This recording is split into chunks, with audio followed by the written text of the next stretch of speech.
सभी का स्वागत है अपने YouTube चैनल में। दोस्तों, उम्मीद करते हैं कि आप सब ठीक होंगे, स्वस्थ होंगे, मस्त होंगे। तो चलिए बिना समय जाए कि हम अपने टॉपिक पर ध्यान देते हैं। आज का हमारा टॉपिक है दिशा और दूरी, अभ्यास 3। दिशा और दूरी का अभ्यास 3 है। तो चलिए बिना समय गंवाए अपने सवाल पर ध्यान देते हैं। सामने देखिए, तभी आपको ये सवाल समझ में आएगा। तो चलिए सवाल पर ध्यान देते हैं। आज का सवाल है, गांव बी जो गांव ए के उत्तर में स्थित है, गांव सी जो बी के पूरब में स्थित है। गांव बी जो बाएं है गांव ए के गांव सी के सापेक्ष में गांव बी किस दिशा में है। यानी ये थोड़ा डिफिकल्ट सवाल है, लेकिन अगर आप ध्यान देंगे तो बस समझने मात्र की देरी है। जैसे आप ये सवाल समझ जाएंगे, आपको इसका उत्तर स्वयं सामने आ जाएगा। तो चलिए बिना समय गंवाए आप सामने देखिए और सवाल ध्यान से देखिए, समझ में आ जाएगा। तो सबसे पहले हम अपनी 4 दिशाएं बनाते हैं, उत्तर, पूरब, दक्षिण और पश्चिम। लेकिन यहाँ 4 दिशाएं से काम नहीं चलेगी, हमें 8 दिशाएं बनानी पड़ेगी। ये हमारी 8 दिशाएं हो गई। ये हो गया उत्तर पश्चिम, ये है उत्तर पूरब, ये है दक्षिण पूरब, और ये है दक्षिण पश्चिम कहो या दक्षिण पश्चिम कहो, या पश्चिम दक्षिण या दक्षिण पश्चिम। तो ये है दक्षिण पश्चिम। ये हमारी 8 दिशाएं हैं। तो क्या सवाल कह रहा है, ध्यान दीजिए कि कैसे ये सवाल लगेगा। तो सवाल कह रहा है, गांव बी जो गांव ए के उत्तर में है। यानी कैसे, गांव बी जो गांव ए के उत्तर में स्थित है।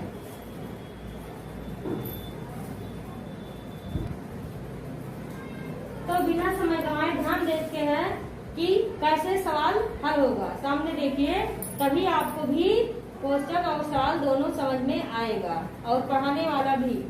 तो ये सवाल क्या कह रहा है, गांव बी जो गांव ए के उत्तर में है। यानी अगर ए यहाँ पर है तो बी यहाँ पर होगा, तभी तो ए के उत्तर में गांव बी जो गांव ए के उत्तर में स्थित है। गांव सी जो गांव बी के पूरब में है, तो बी के पूरब में गांव सी है। तो देखिए, गांव सी जो गांव बी के पूरब में स्थित है। गांव बी जो बाएं है, यानी स्थित है गांव बी जो बाएं है गांव ए के बाएं, यानी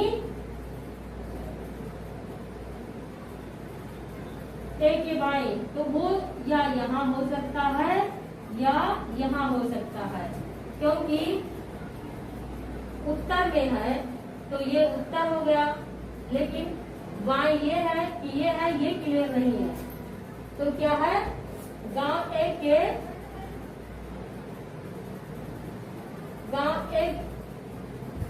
गांव बी जो बाएं है गांव ए के, गांव सी के सापेक्ष में गांव डी किस दिशा में है। तो इस तरह से हमारा सवाल होगा।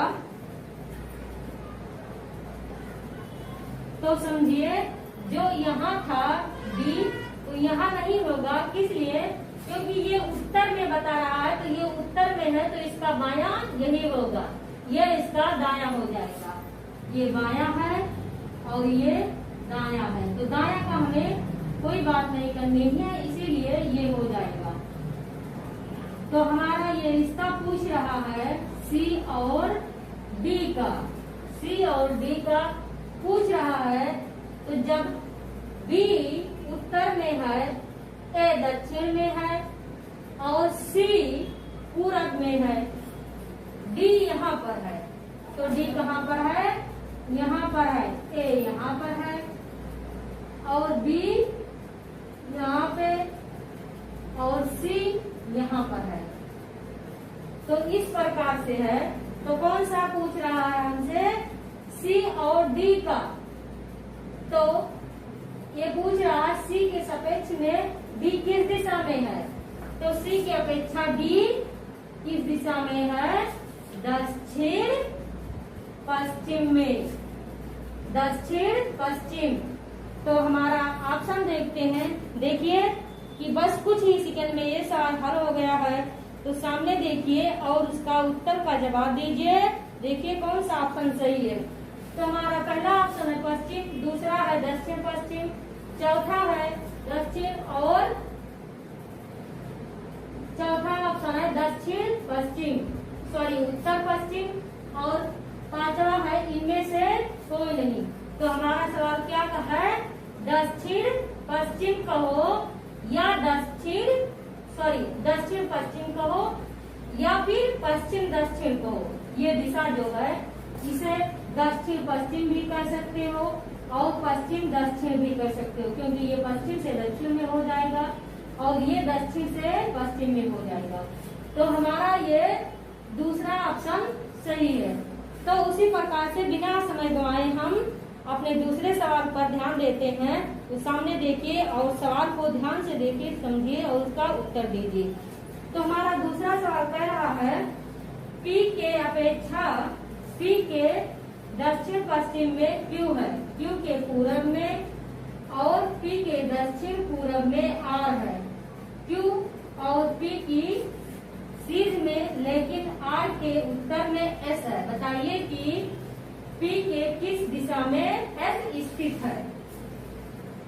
तो ये सवाल ध्यान दीजिए तभी आपको समझ में आएगा। तो सबसे पहले इसे समझने के लिए हमें 8 दिशाएं बनानी होगी, जिसके लिए आपको सामने देखना होगा, तभी आपको ये सवाल समझ में आएगा।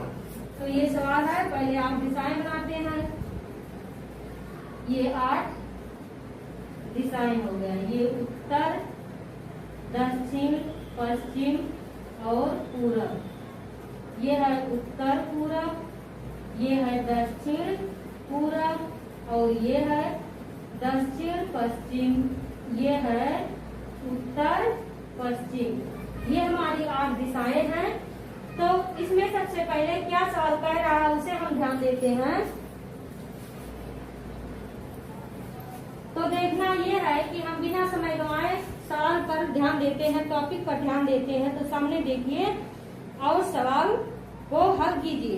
तो क्या कह रहा है, P के दक्षिण पश्चिम में Q है, यानी अगर P यहाँ है तो उसके दक्षिण पश्चिम में, दक्षिण पश्चिम कहाँ होगा, दक्षिण पश्चिम यहाँ नीचे, P के दक्षिण पश्चिम में Q है, तो Q यहाँ कहीं होगा। Q है, Q के पूरब और P के उत्तर पूरब, P के दक्षिण पश्चिम में Q है, यानी ये P है। ये 4 दिशाएं पहले है, ये P हो गया,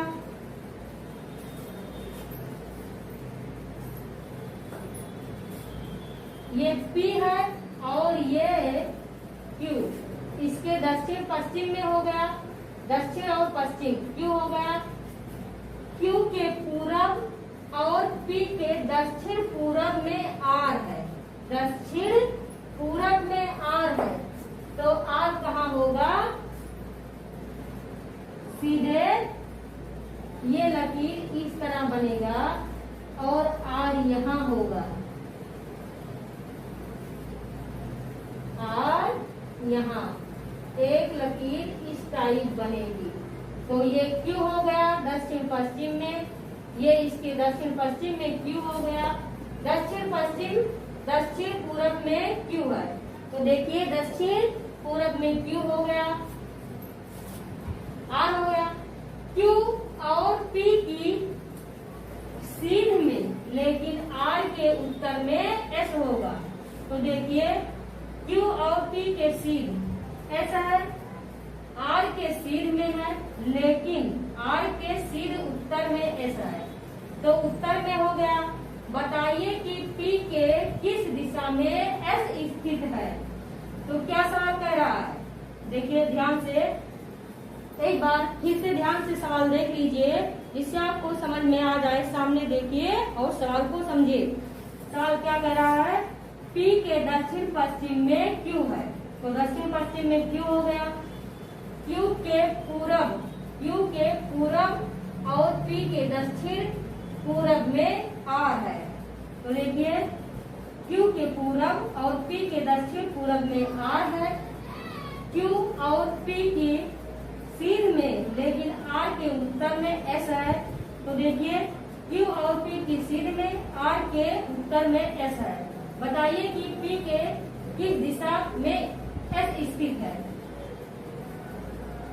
क्या कह रहा है, पी के किस दिशा में एस स्थित है। तो देखिए ये पश्चिम है, ये पूरब, ये उत्तर और ये दक्षिण।